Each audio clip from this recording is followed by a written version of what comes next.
day, everyone. I am Ma'am Maricar A. Ganas. In today's lesson, we'll explore the fundamental molecules of life, the DNA and RNA. These molecules are essential for they carry genetic information and enabling synthesis of proteins, which are crucial for the structure and functions of all living organisms.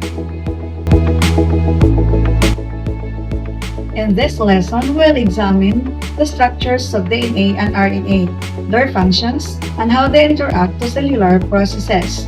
By the end of this lesson, you will have a clear understanding of DNA and RNA and how they play in genetics and molecular biology. Let us begin with DNA, or deoxyribonucleic acid.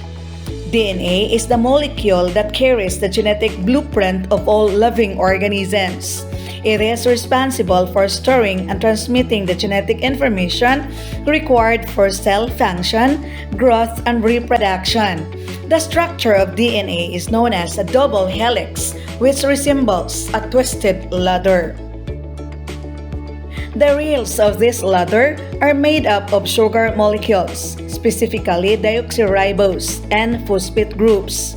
The steps of the ladder consist of nitrogenous bases.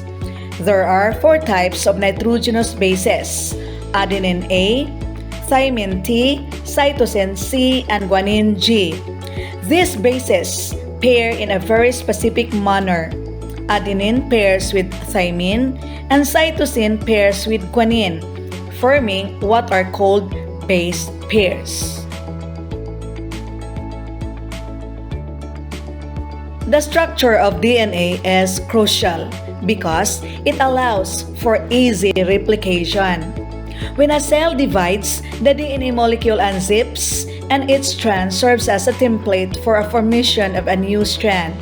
This ensures that genetic information is accurately passed on to the next generation of cells. Now, let's move on to RNA, or the ribonucleic acid. DNA, like RNA, is a nucleic acid that is essential for protein synthesis.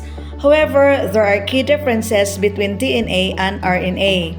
RNA is typically single-stranded, whereas DNA is double-stranded. Additionally, RNA contains a different sugar called ribose, while DNA contains deoxyribose. Another difference is RNA contains the base uracil or U instead of thymine or T, which is found in DNA.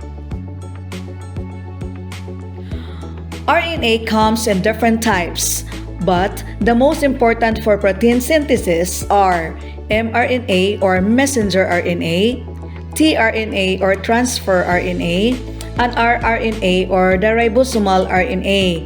Now, let's take a closer look at each of these.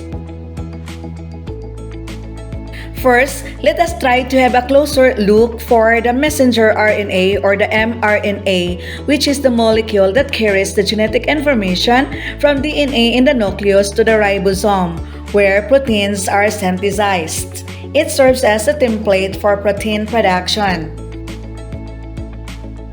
Next is the tRNA or the transfer RNA, brings the appropriate amino acids to the ribosome during the process of translation.